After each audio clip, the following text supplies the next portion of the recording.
Aloha, Ohana Chiropractic family.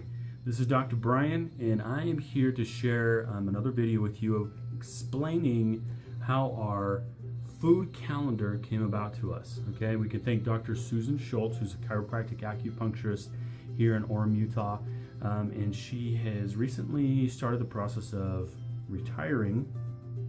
So she's passed all this information down to us, which we're very grateful for. But the purpose of this video is I want to explain to you the idea and hope that we can heal our bodies with grains, which is kind of an odd thought nowadays with this whole gluten-free movement thing. So I think it's real. I believe it's real.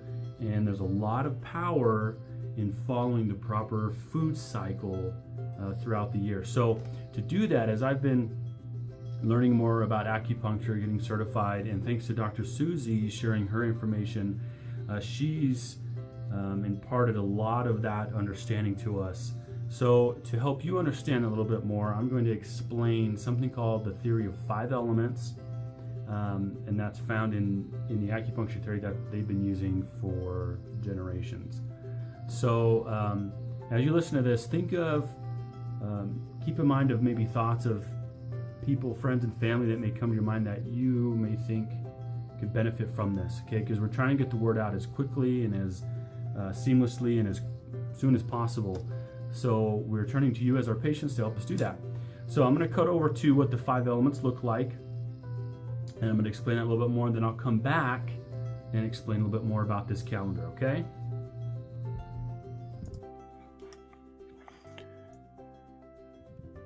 Okay.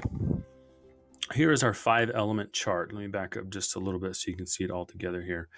All right, so here at the top, we have the fire element in red.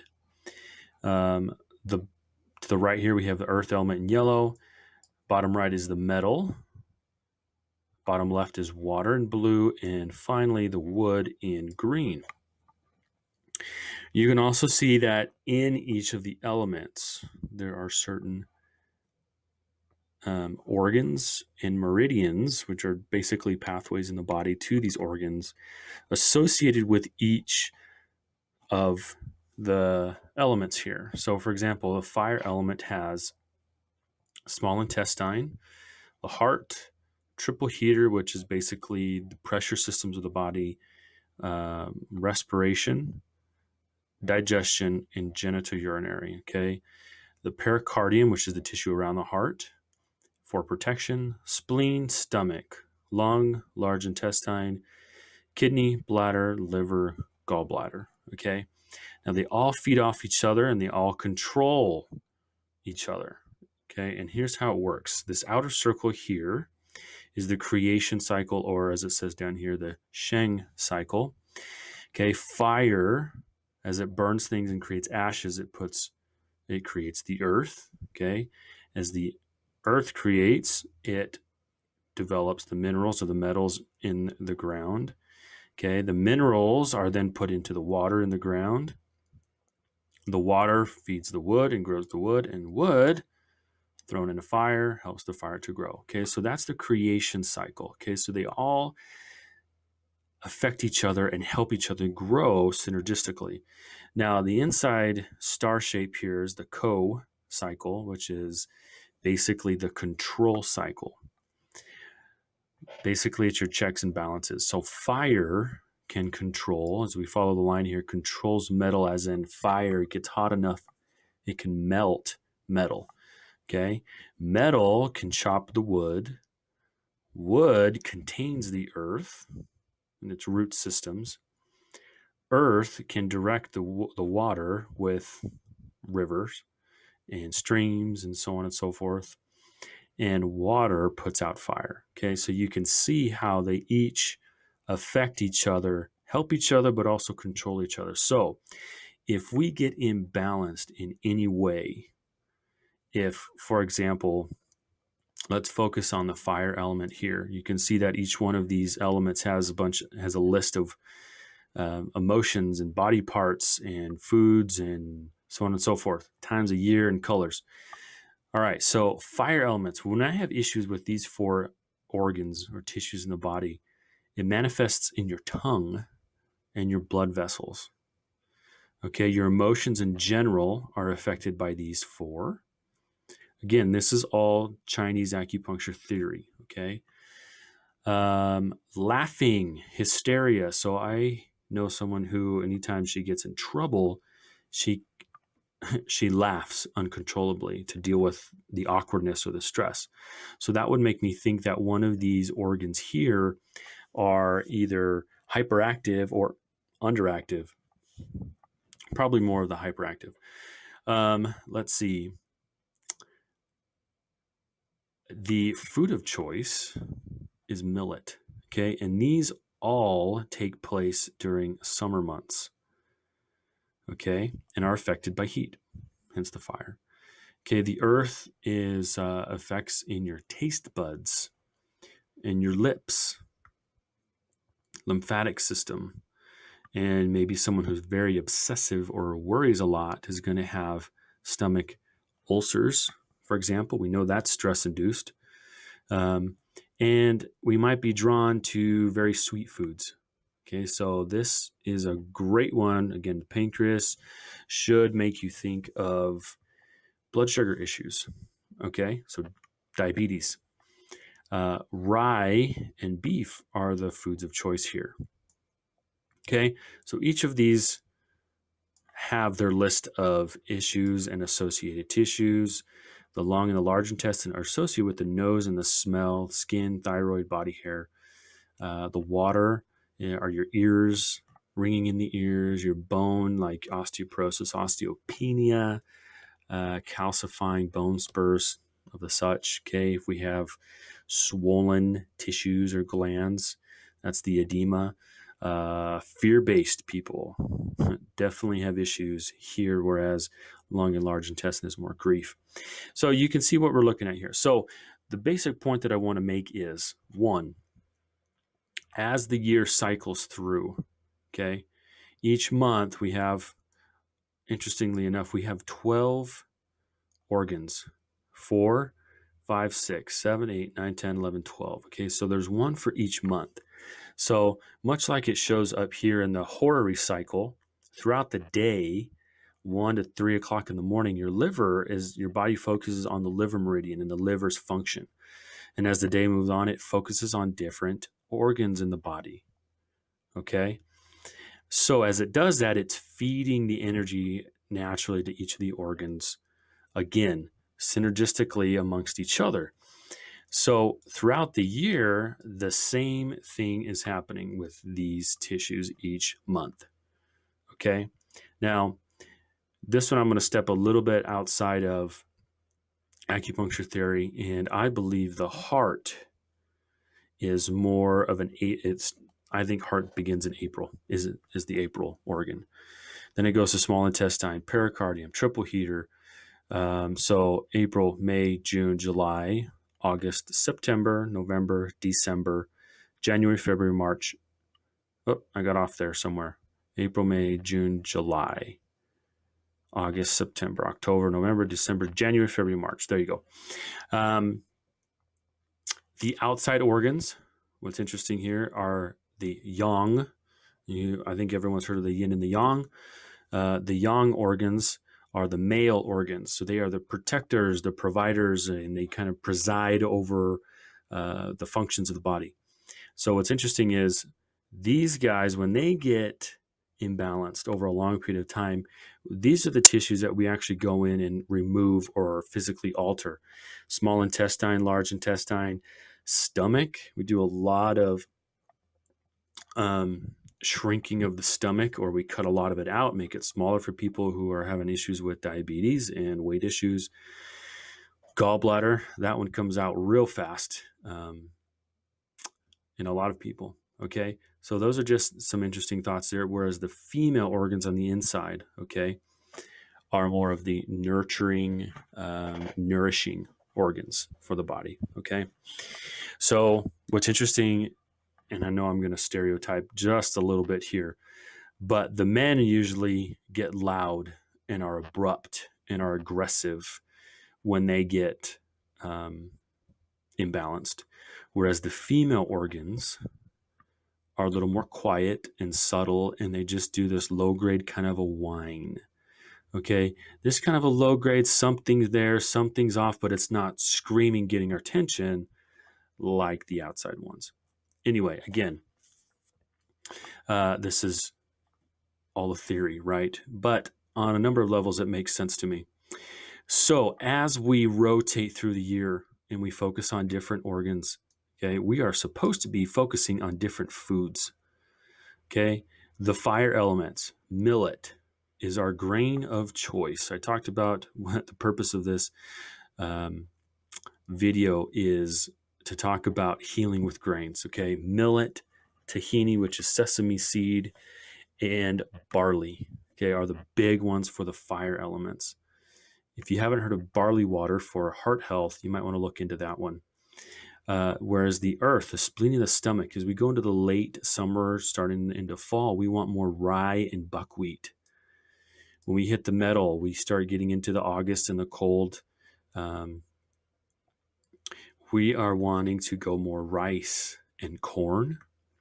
When we hit the first of the year, December, January, okay, when it's really cold, we want our legumes, our beans, and our lentils. Okay, there's a meat for you, pork. We don't do horse at all, but some people do rabbit. There's beef over here. When we hit gallbladder and liver, we have chicken and wheat. Now I'm going to throw in wheat and wheat grass. Okay. Now, again, their focus is eating the right foods, the right grains at the right time in the right way. Okay. Now, I know that this is probably sounding really different to what a lot of people are seeing and hearing, because there's this huge gluten-free movement. Okay. A lot of, especially with Crohn's, irritable bowel, stress-induced symptoms. Okay. What's important here is they believe wholeheartedly that the grain is the staff of life. It is the root of where we get the bulk of our nutrients that we need. The problem with our society now and the way we eat, if you go in your pantry and you pull down your canned foods and even your packaged and processed food, a large percentage of them are going to contain wheat. I mean, how many of you have actually heard of millet, barley, buckwheat, rye? I mean, that's not too common that we use some of those. I mean, spelt in all kinds of other things, right? It's not common that we use those grains. But as we look at how everything is synergistically playing off of each other, it's important that we don't just do wheat like we're doing, because what it does is it beefs up one of these elements and takes away from all of the rest, hence why we have so many issues. Okay, what I think this does and what I like about it, oddly enough, is that there's a lot of sacrifice and discipline and obedience that goes into our food and what we eat.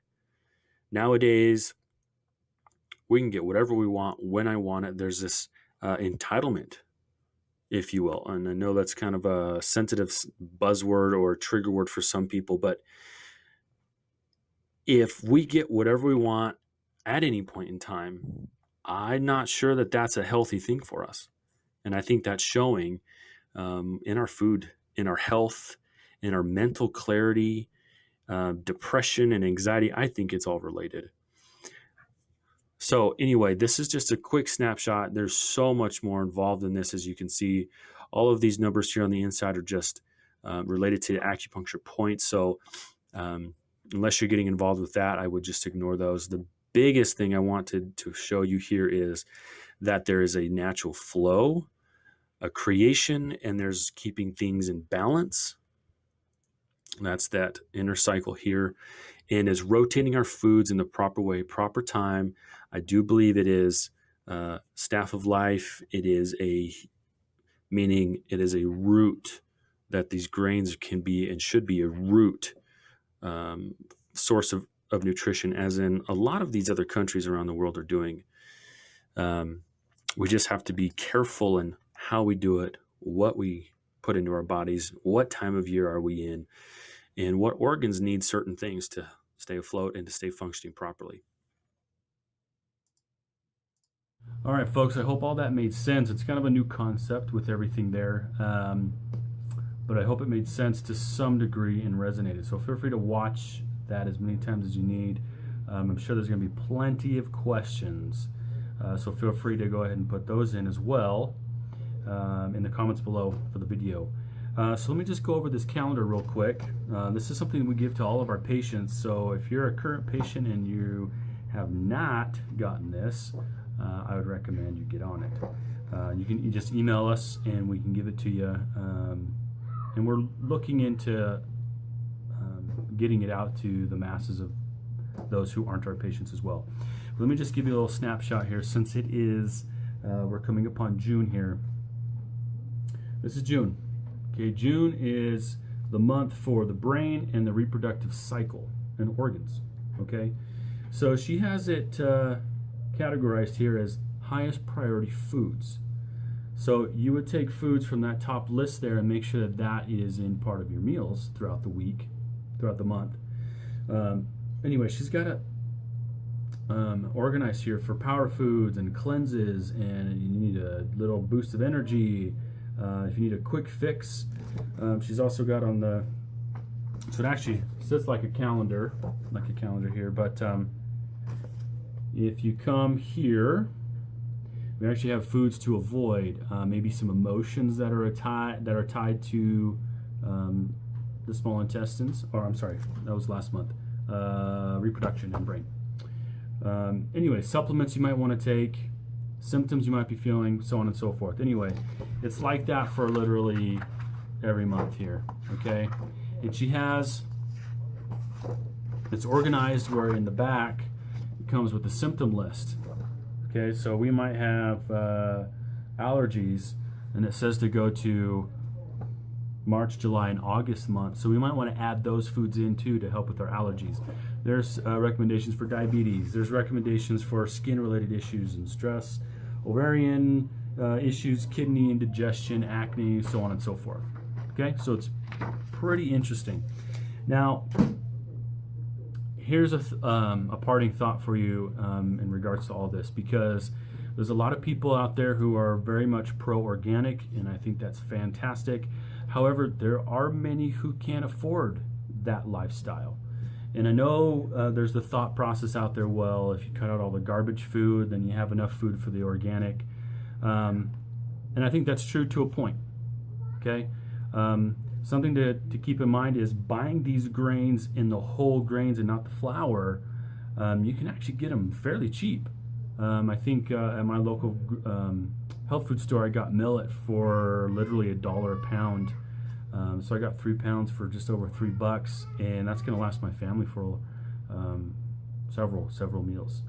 Another thing to consider though, okay, because whether it is organic or it's not, there's still a lot of information out there about maybe the soil is depleted, and even if it is organic, we're not spraying pesticides and herbicides and stuff on there, it's depleted of the correct nutrients. So the thought is, whatever your belief system in religion or higher power, the way you bless, pray over your food, whatever it is, whatever shape or form that you bless the food, include in your prayer, in your blessing process, something to the effect of, we remove the negative and put in the positive. We remove any harmful substances, and please restore it to its original state. If you believe in any type of higher power, whether that's God, a Heavenly Father, or seriously anything, I don't know all of them out there, but if you turn to that higher power and bless your food, sanctify it, I'm a firm believer that our words have more power than we give it credit for. So I believe that doing that for our foods is actually, we can actually change the food and help it be good for our bodies again. If you want some more information on that, look up Dr. Emoto in the water study Very interesting stuff there. But anyway, if you want some more information on this, like our go ahead and subscribe and click the bell so you get updates. I plan on putting more information out there, more videos of how to use these foods. I have a lot of friends and family, and so do you, who have gone through the painstaking processes of figuring out how to cook foods creatively, but that are delicious and are fulfilling and fill you up. So I'm reaching out to those people and trying to create a bunch of videos and recipes and opportunities to make it easy for people to make the transition, because if I can show you how to cook this easily, doesn't take much more of your time and money, then why aren't we doing it, right? So just a thought, if that interests you, again, subscribe, follow us, and hopefully we get these out at a pretty decent rate here. So again, comments below, feel free to get on our Facebook page, on my website at ohanachiropractor.com, and you can subscribe to our newsletter. We'll be having some more updates on there as well. Anyway, again, post comments below. Thanks to everyone, and hope that made sense and hope that helped you in some way. Aloha and take care.